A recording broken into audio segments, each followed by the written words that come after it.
जय भीम, नमो बुद्धाय। पिछले भागों में आपने सुना पतितों व अपराधियों को भगवान बुद्ध ने किस प्रकार से धम्म दीक्षा दी। आज बात करेंगे बुद्ध ने मानव जगत को क्या शिक्षा दी और धम्म में स्वयं बुद्ध का अपना क्या स्थान है। बुद्ध ने अपने धम्म में अपने लिए किसी स्थान का दावा नहीं किया है। ईसा ने ईसाइयत का पैगंबर होने का दावा किया।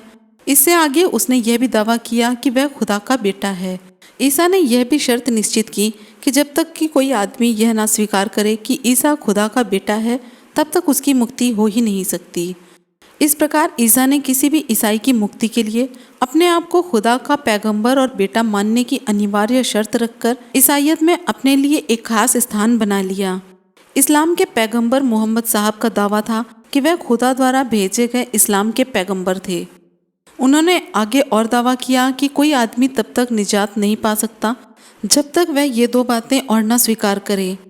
इस्लाम में रहकर मुक्ति की इच्छा रखने वाले के लिए यह स्वीकार करना आवश्यक है कि मोहम्मद साहब खुदा के पैगंबर हैं।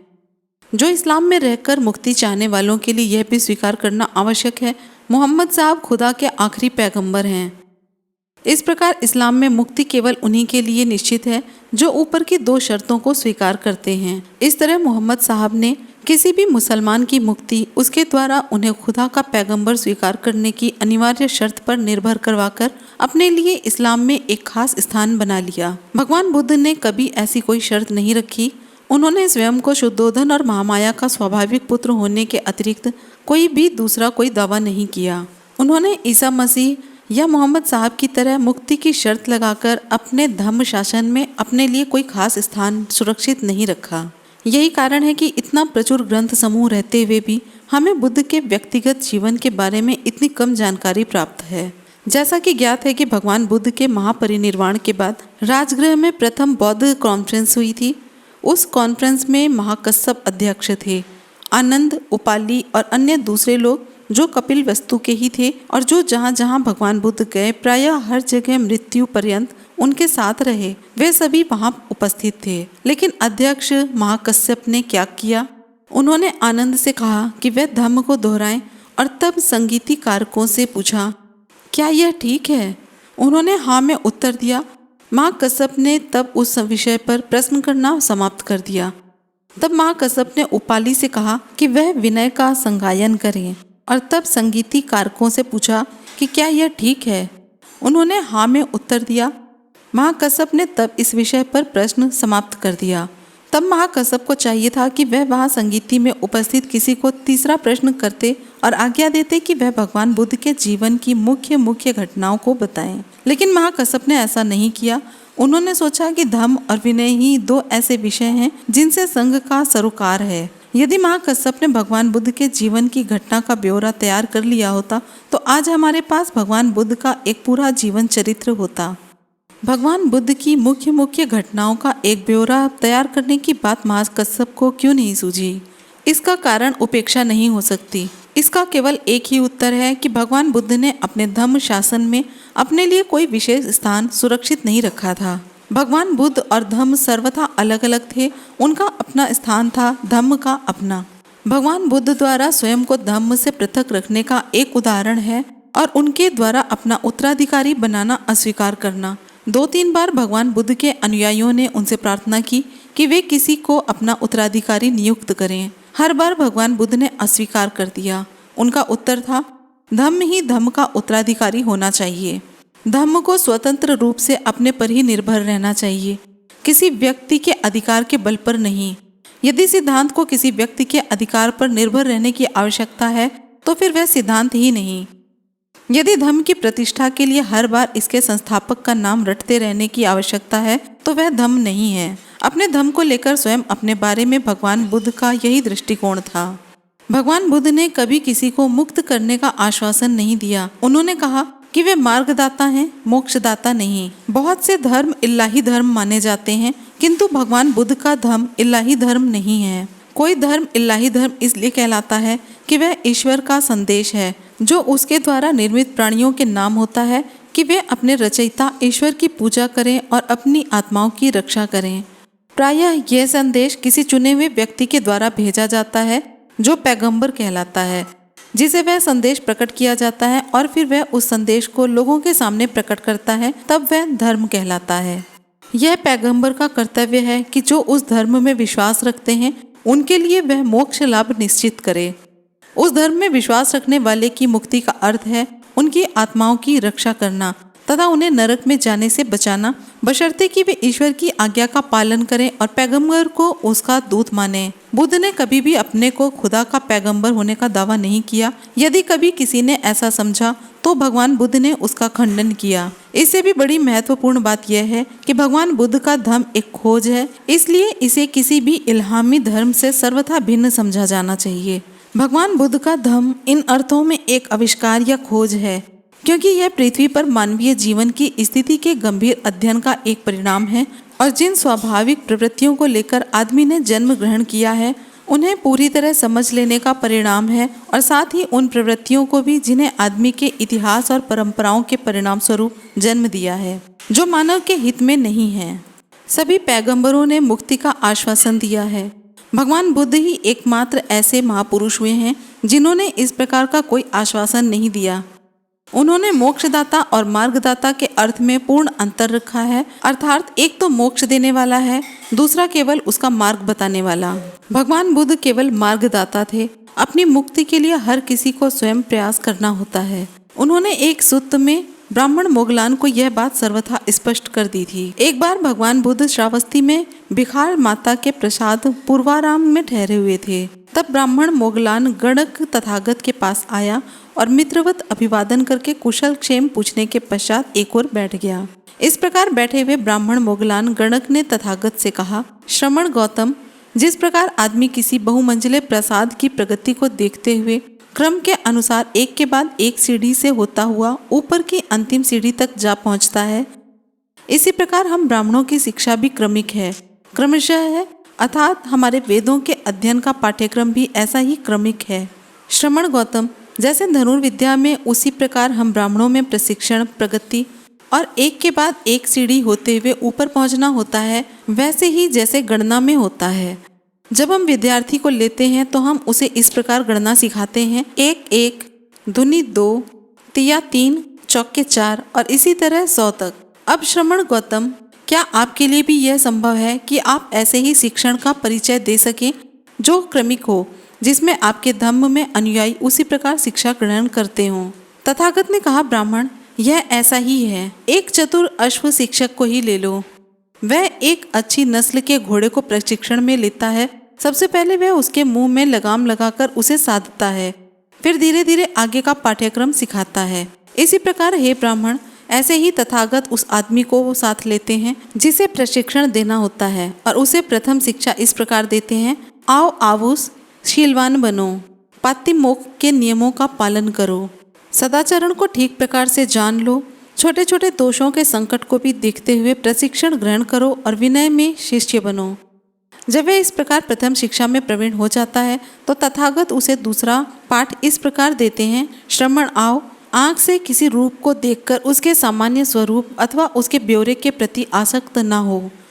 तृष्णा से उत्पन्न होने वाली उस उदासी पर संयम रखो जो असंयत रहने से किसी रूप को देखकर उत्पन्न होती है।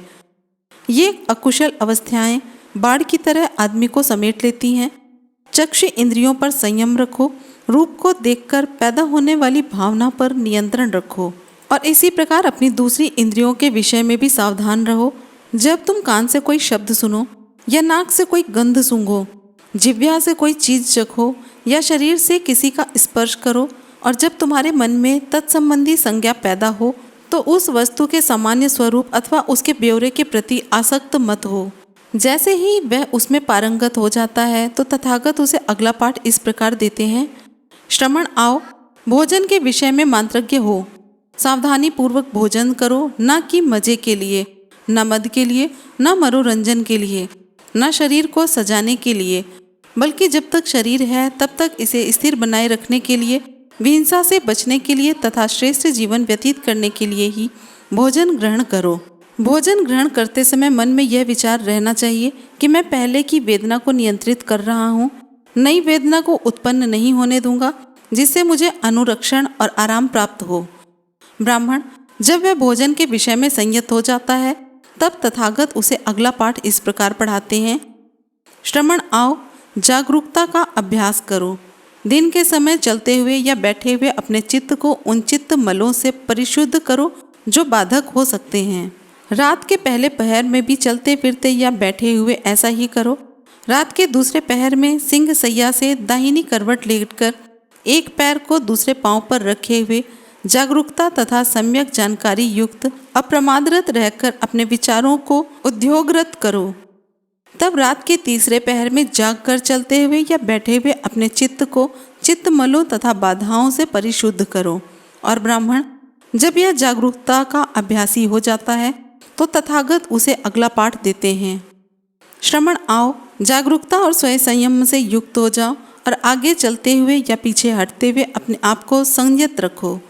आगे देखते हुए, पीछे देखते हुए, झुकते हुए, आराम करते हुए, चीवर धारण करते हुए, पात्र चीवर ले जाते हुए, खाते हुए, चखते हुए, शौच जाते समय, चलते हुए, खड़े होते हुए, बैठते हुए, लेटते हुए, सोते हुए, जागते हुए, बोलते हुए या मौन रहते हुए संयत बने रहो। ब्राह्मण, जब वह स्वयं संयमी हो जाता है तब तथागत उसे अगली शिक्षा देते हैं। श्रमण आओ, किसी एकांत स्थान को खोजो। जंगल हो या किसी वृक्ष की छाया हो, कोई पर्वत हो, पर्वत की गुफा हो, शमशान भूमि हो, निर्जन वन हो, खुला आकाश हो, चाहे कोई भूसे का ढेर हो, और वह वैसा ही करता है।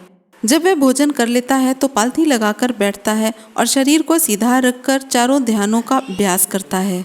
ब्राह्मण, सभी श्रवणों के लिए जो अभी शिष्य ही हैं, जो अभी तक मन को साधने में दक्ष नहीं हुए हैं, जो अभी इसके लिए प्रयत्नशील हैं, उनके लिए मेरा यही प्रशिक्षण क्रम है। लेकिन जो अहर्थ हैं, जो अपने आसनवों का नाश कर चुके हैं, जो अपने जीवन का उद्देश्य पूरा कर चुके हैं, जो कुकृत्य हैं, जो मन से भार उतार चुके हैं, जो मुक्ति प्राप्त हैं, जिन्होंने भव बंधनों का मूलोच्छेद कर दिया है, जो आंतरिक दृष्टि द्वारा मुक्त हैं, ऐसे व्यक्तियों के वर्तमान जीवन को सुखी बनाने के लिए और स्वयं संयम के लिए ये बातें सहायक हैं। जब यह कहा जा चुका तब ब्राह्मण मोगलान गड़क ने तथागत से कहा, श्रमण गौतम, मुझे यह तो बताएं कि क्या आपके सभी शिष्य उस श्रेष्ठ निर्वाण को प्राप्त करते हैं अथवा कुछ प्राप्त करने में असफल भी रह जाते हैं। तथागत ने जवाब दिया, ब्राह्मण, मेरे द्वारा इस क्रम से शिक्षित मेरे कुछ श्रावक निर्माण कर लेते हैं, कुछ नहीं भी कर पाते हैं। मोगलान ने फिर से पूछा, श्रमण गौतम, इसका क्या कारण है? श्रमण गौतम, इसका क्या हेतु है? यहाँ निर्वाण है, यहाँ निर्वाण की ओर जाने वाला मार्ग है, यहाँ श्रमण गौतम जैसे योग्य पथ प्रदर्शक हैं, तो फिर क्या कारण है कि इस क्रम से शिक्षा प्राप्त कुछ श्रावक निर्माण प्राप्त करते हैं, कुछ नहीं करते? तथागत ने उत्तर दिया, ब्राह्मण, मैं तुम्हारे इस प्रश्न का उत्तर दूंगा, लेकिन तुम पहले जैसा तुम्हें लगे वैसे मेरे इस प्रश्न का उत्तर दो।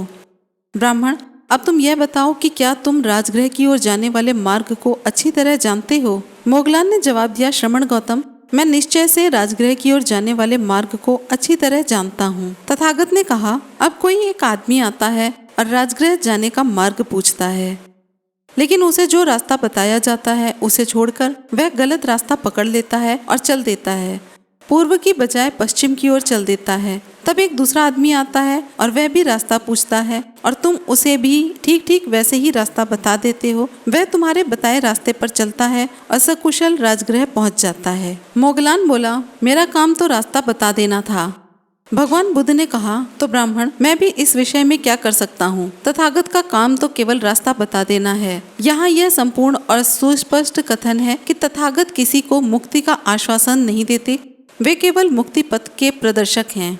और फिर मुक्ति या निजात क्या है? हजरत मोहम्मद तथा ईसा मसीह के लिए मुक्ति या निजात का मतलब है पैगंबर की मध्यस्थता के कारण रूह का नरक में जाने से बच जाना। बुद्ध के लिए मुक्ति का अर्थ है निर्वाण, और निर्वाण का अर्थ है वासनाओं पर नियंत्रण। ऐसे धम्म में मुक्ति का आश्वासन या वचनबद्धता कैसे हो सकती है? बुद्ध ने अपने लिए अथवा अपने धम्म के लिए किसी प्रकार के दैवत्व का दावा नहीं किया। उनका धम्म आदमी के लिए एक आदमी द्वारा खोजा गया धम्म था, यह ईश्वरीय नहीं था। प्रत्येक धर्म के संस्थापक ने अपने को या अपने उपदेशों को ईश्वरीय होने का दावा किया है। हजरत मूसा ने यद्यपि अपने को ईश्वरीय नहीं बताया, किंतु अपने उपदेशों के ईश्वरीय होने का दावा अवश्य किया है। उसने अपने अनुयायियों को कहा कि यदि उन्हें दूध और मधु के देश में पहुंचना है तो उन्हें उन शिक्षाओं को स्वीकार करना पड़ेगा, क्योंकि वे ईश्वरीय हैं। ईसा ने अपने ईश्वरीय होने का दावा किया। उन्होंने दावा किया कि वह ईश्वर के पुत्र हैं, अतः स्वाभाविक तौर पर उनकी शिक्षाएं भी ईश्वरीय हो गई। कृष्ण ने कहा कि वह स्वयं ही ईश्वर था और गीता उसके ही वचन थे। बुद्ध ने कभी भी अपने लिए अथवा अपने धर्म शासन के लिए ऐसा कोई दावा नहीं किया। उनका दावा इतना ही था कि वह भी मनुष्यों में से एक हैं और लोगों के लिए उनका संदेश एक आदमी का दूसरे आदमी को दिया गया संदेश है। उन्होंने कभी यह दावा नहीं किया कि उनके संदेश में कोई गलती हो ही नहीं सकती। उनका दावा इतना ही था कि जहाँ तक उन्होंने समझा उनका उपदेश मुक्ति का सत्य मार्ग है। इसका आधार संसार भर के मनुष्यों के जीवन का व्यापक अनुभव है। उन्होंने कहा कि हर किसी को इस बात की स्वतंत्रता है कि वह इसके बारे में प्रश्न पूछे, परीक्षण करे और उस सत्य को प्राप्त करे जो इसमें है। किसी भी दूसरे संस्थापक ने अपने धर्म को इस प्रकार परीक्षण की कसौटी पर कसने की खुली चुनौती नहीं दी है। तो आज आपने सुना कि धम्म में स्वयं बुद्ध का अपना स्थान क्या है। फिर नया भाग लेकर जल्दी ही हाजिर होंगे। जय भीम, नमो बुद्धाय।